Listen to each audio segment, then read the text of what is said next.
Hello, welcome to Anthropologize This, a video series in which I, Michel Bouchard, professor of anthropology at the University of Northern British Columbia, will provide my take on contemporary culture and society. Hello and bonjour. Today I shall be providing my sociocultural analysis of racism in the United States. Today, I shall be reviewing repressed history, those cultural events that shape society, yet have been so deeply buried that they are largely forgotten. Today's example is the 1915 movie, The Birth of a Nation. Why is this film relevant? Why should we know more about the most racist blockbuster movie of all times? It is because the racism and the stereotypes of this movie persist and are clearly evident in Donald J. Trump's speeches and social media missives. The same hate expressed in the movie is central to Trump's campaign. In both the movie and Trump's speeches, the country is portrayed as corrupted by enemies from within. Both depict the liberal opposition as radical politicians that seek to bring about the downfall of the nation. In both narratives, the swamp must be drained, and the country must rise again. In the movie, the nation is born once the Ku Klux Klan drives newly freed slaves out of the public realm. For Trump, he seeks to make America great again with the deportation of millions of migrants. Allison Hobbs in the New Yorker piece, 100 years later, The Birth of a Nation hasn't gone away, notes that much of the damage caused by the film came about because it was so well made. But more importantly, the film needs to be remembered because the scenes from 1915 eerily reflect the troubling realities of race in America in 2015. I'm showing scenes from this film precisely to draw the parallels between Trump's current 2024 campaign and the film. David W. Griffith, director, producer, and editor, and one of the writers of The Birth of a Nation, created with this the first ever true feature-length motion picture, 3 hours long with an intermission.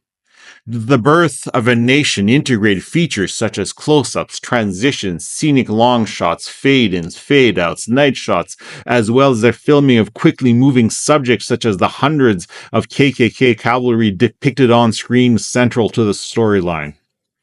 These innovations are still at the core of movies today. The film also features hundreds of actors recreating the Civil War battles that were incorporated into the movie. It had a cast of over 10,000 actors. Griffith also had the actors rehearse scenes, and new takes would be filmed if the acting did not meet his expectations. This was unheard of in the filming of prior short films. This movie was controversial even when released, yet went on to set box office records, which would only be surpassed by Snow White and the Seven Dwarfs in 1937. Moviegoers to The Birth of a Nation were charged $2 to see the film, a massive sum compared to the usual dime to go see a moving picture. It grossed over $3.1 billion in today's currency, only surpassed by films such as Avatar, Titanic, and Star Wars, as well as that other film set in the Civil War period, Gone with the Wind. The Birth of a Nation is also one of the greatest works of propaganda. Griffith incorporates sufficiently accurate history to create the overall illusion that the film itself is an authentic representation of the history of the Civil War and the Reconstruction period which followed. The film, first titled The Klansman, serves as a recruiting tool for the newly recreated Ku Klux Klan in 1915. The KKK had been repressed in the 1870s by the American federal government. The focus of the film is on two families, the Stonehams, with the patriarch being a powerful northern politician, and the Camerons, an elite family of the slave-holding South. Both the film as well as Thomas Dixon's novel, The Klansman, portray African Americans in the worst of stereotypes. They are depicted as uncouth, crude, savage, lazy, morally degenerate, and of course, threatening Southern white women with their unbridled sexuality.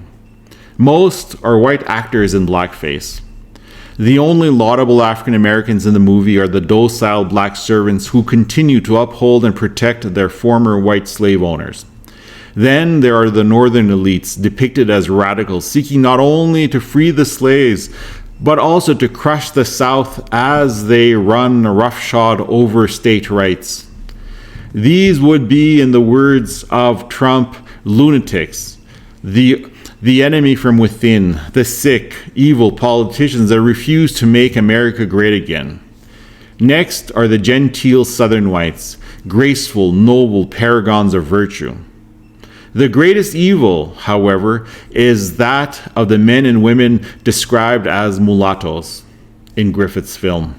These are individuals with one black parent and one white parent.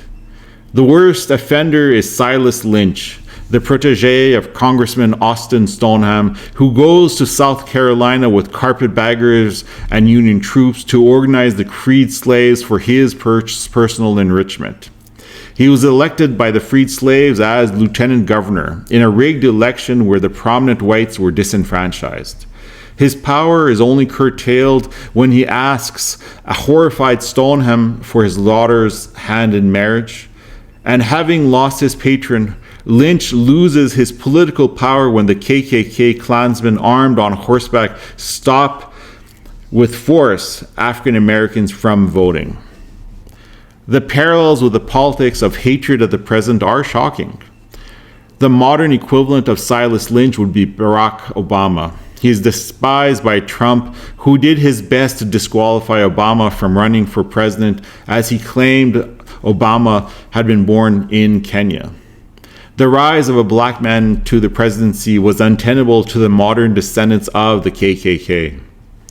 In the 1915 film, the true heroes are the knights of the KKK. Led by the little Colonel Benjamin Cameron, the KKK is depicted as saving the South.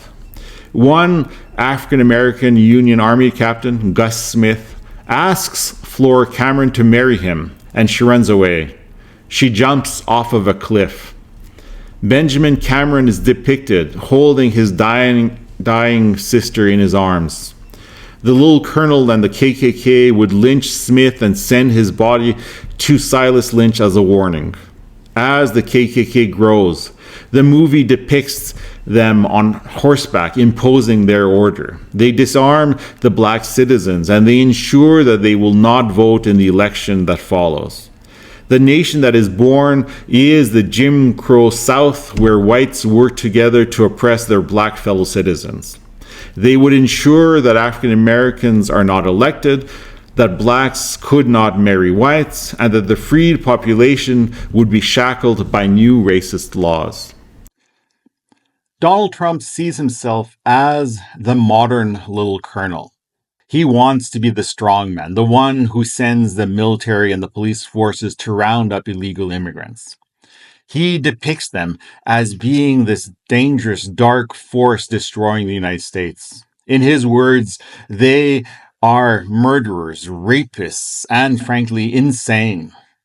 He depicts the countries of the world emptying their jails to send their worst criminals to become illegal migrants in the United States. Much as the African Americans, the freed slaves of the United States depicted in The Birth of a Nation, the migrants, both legal and illegal, are depicted as the threat that is keeping America from being great. 4 straight years of obliterating our border. They come from mental institutions and insane asylums. They're terrorists. They're terrorists. They're terrorists at the highest level. We had the safest border. Murderer, I believe this. It's in their genes. And we got a lot of bad genes in our country right now. They had 425,000 people come into our country that shouldn't be here, that are criminals. I say to the women, and I think I do very well with the women, actually. I think it's a lot of fake polling. I think I do very well because I say, I will keep you safe. D.W. Griffith, the maker of the blockbuster film The Birth of a Nation, would certainly be proud of Trump's take on immigrants. Griffith, in his film, depicted the newly freed African American slaves as being culturally degenerate. They are depicted as wantonly eating fried chicken in the state legislature, as drinking whiskey that they hide under the books that clearly that they are incapable of reading, depicted as taking off their shoes, airing their toes on their desk in the legislature.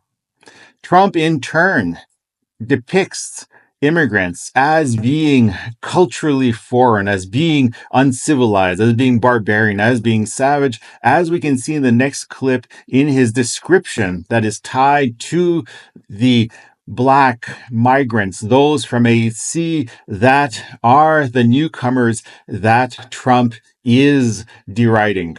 What they have done to our country by allowing these millions and millions of people to come into our country, and look at what's happening to the towns all over the United States. And a lot of towns don't want to talk. It's not going to be Aurora or Springfield. A lot of towns don't want to talk about it because they're so embarrassed by it. In Springfield, they're eating the dogs, the people that came in. They're eating the cats. They're eating the pets of the people that live there. And this is what's happening in our country, and it's a shame. As we can see, there are many clear parallels between the film The Birth of a Nation and Trump's politics in 2024. A century later, we can still see the history of racism and how it continues to affect American society. I do hope you enjoyed this video, and please join me in a conversation in the comments or elsewhere online.